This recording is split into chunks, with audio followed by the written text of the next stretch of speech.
انسان وتی چمانی حفاظتہ بکم چونکہ اللہ تبارک و تعالیٰ فرمائنی قل للمؤمنین یغضوا من ابصارہم ویحفظوا فروجہم، اے پیغمبر علیہ السلام مومن مردیں آدمہ بگوش وتی چمہ جہل بکنے، وتی نگاہ جہل بکنے، وتی نگاہانی حفاظتہ بکنے، وتی نگاہانی جائزیں جاگہ استعمال بکنے اور ناجائزیں جاگہ نامحرمیں جنین آدمہ مشارت اگر چشیں موقعی ات کو سر بیت انسان زندگی تو کا بازار یا میتگیا راہ یا اگر شما چم کپتا لیغضوا من ابصارہم وتی چمانی وتی نگاہانی حفاظتہ بکنے اور وتی چمانی خیالداریہ بکنے کہ بدی نگاہ کسا مچارت سلے نظرہ کسا مچارت، اور نبی صلی اللہ علیہ وسلم فرمائیں کہ النظر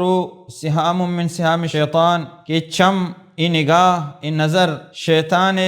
زہریں تیران چی یک تیر ہمیشہ انسان واسطہ قاتل جوڑ بھی یا انسانہ مکشت انسانہ زخمی کا، تو ہمیں وڑا اللہ رسول صلی اللہ علیہ وسلم نظر تشبیہ دا شیطان تیران چی مانا کہ اگر ای نظرہ تو غلط استعمال کرے تو بت کا تی ایمان تی تقوی تی ایمانداری تی خشیت الہی تو کا